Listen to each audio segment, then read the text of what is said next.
In a world where winter can kill in a single night and summer can burn life away in hours, there exists a city without wires, without metal, without machines, yet it masters climate control better than any invention of man.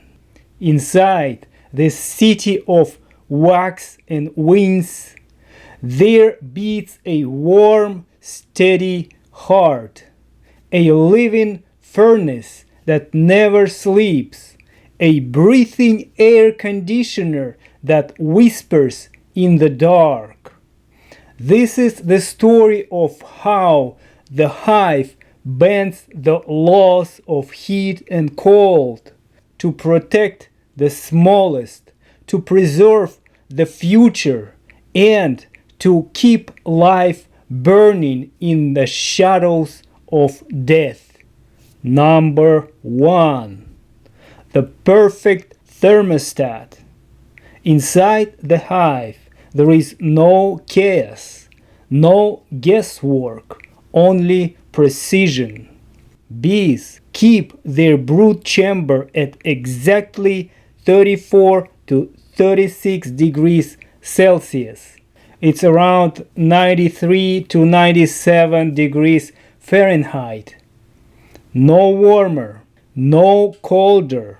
Like a master watchmaker tuning the gears of time, they hold the temperature steady no matter if snow falls outside or the summer sun scorches the earth. Even a single degree shift can harm developing larvae, and the bees never allow it. This is not random. It is devotion measured in fractions of a heartbeat. Number 2. The living furnace. In the cruel grip of winter, when frost paints the world white, the bees become their own heating system.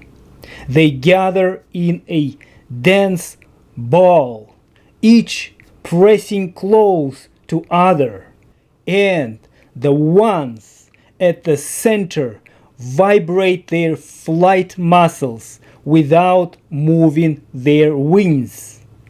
This is pure heat made from life itself, a warmth born not from firewood or sunlight, but from the will to survive. They burn their stored honey as fuel, every calorie transformed into life-saving heat. Number 3. Summer cooling engineers. When the hive begins to overheat under summer's relentless sun, hundreds of workers line the entrances and begin fanning their wings. The sound is like 1,000 tiny fans, a soft roar of purpose. This orchestrated airflow sweeps heat out of the hive, bringing relief to every cell and every bee inside. What air conditioners do with electricity, bees do with instinct and muscle. Number 4. Evaporative cooling. But fanning alone is not enough. Scouts fetch water from streams, ponds, or even dew drops resting on leaves. They return and deposit droplets on the comb, on the brood, on the walls, and then, like a great workers of the wind. Other bees fan these droplets, creating evaporative cooling.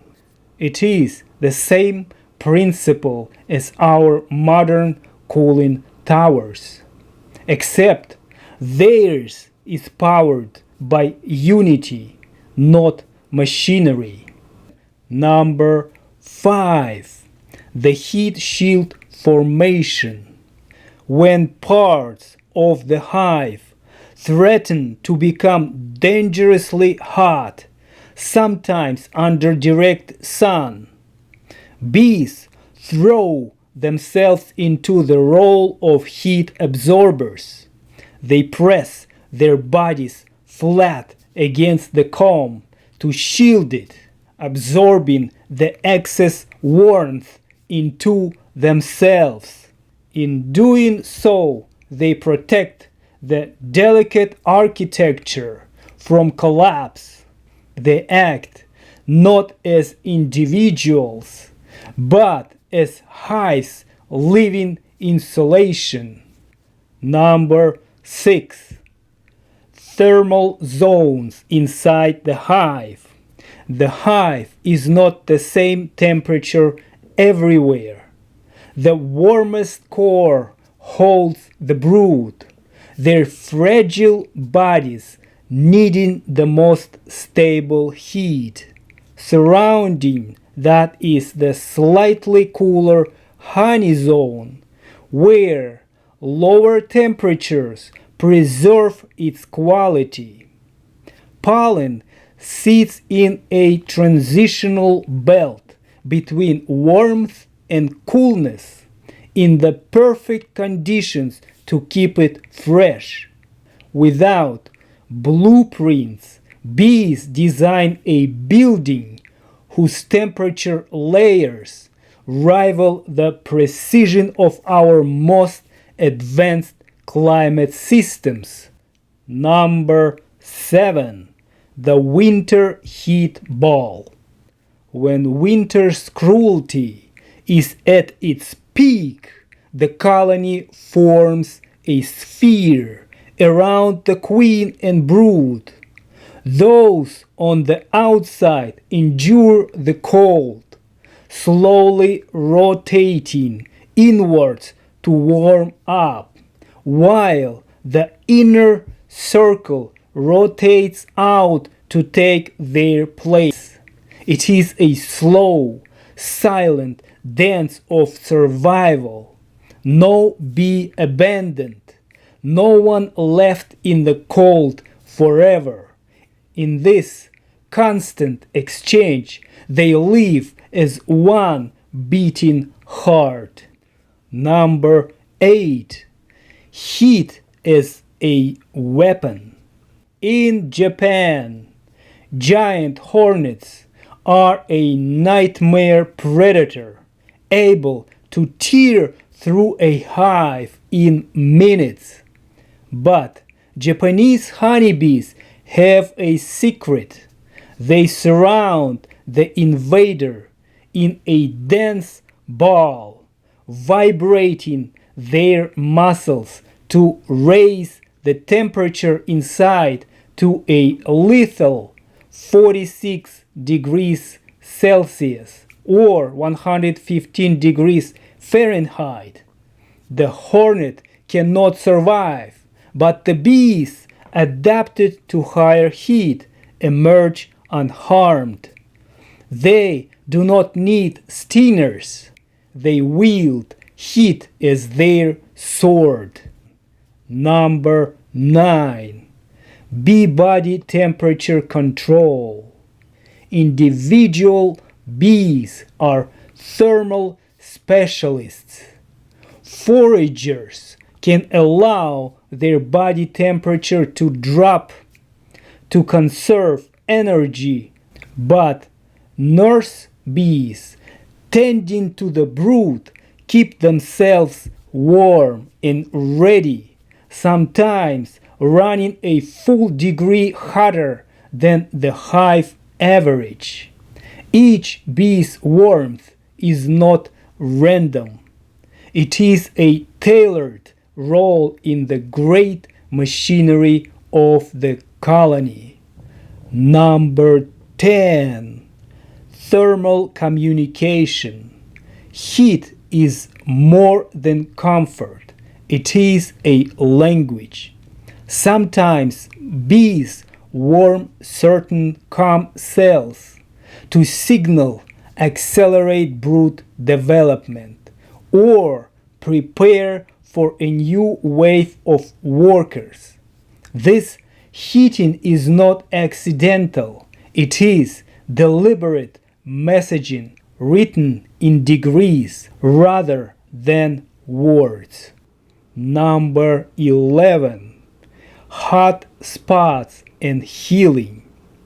Some scientists believe bees create localized warmer zones to combat disease or fight pests like varroa mites. Just as we use fever to battle infection, the hive may raise its temperature in select areas to burn away threats. The hive becomes not just a home, but a living immune system. Number 12. Emergency heat surge. If the brood nest cools even slightly, bees respond within minutes. Workers rush inward, clustering tighter, vibrating harder, and generating an emergency wave of heat. It is as if an alarm bell rings and every member drops their current task to protect the future of the hive. Number 13. Bees versus climate extremes. From the frozen steppes of Siberia to the sun-scorched deserts of Arabia, bees adapt their thermal strategies to survive. Mountain bees may use extra insulation of propolis to trap heat, while tropical bees may expand hive entrances to improve ventilation. No matter the climate, they learn and they endure. Number 14. Wax melting point and hive safety. Bees instinctively know the danger point for their wax comb. About 64 degrees Celsius or 147 degrees Fahrenheit. They prevent the hive from ever reaching that threshold. For if the comb collapses, brood, honey, and the colony's very structure will be lost. Their vigilance is constant. The architecture must stand. Number 15. The queen's heat comfort zone. Everything in the hive's thermal system centers on the queen and her brood. Her comfort is not luxury, it is survival. If she falters, the hive collapses. Every fan, every drop of water, every vibrating muscle exists in the end to keep her and the future generations alive. We often think that survival belongs to the strong, but the bees remind us it belongs to the united. When the frost closes in, they share their warmth. When the sun grows cruel, they share their shade, and through it all they live as one, so that none are lost. Perhaps if we listen closely to the hum of the beehive, we would learn that the true secret to surviving any storm is to keep each other warm.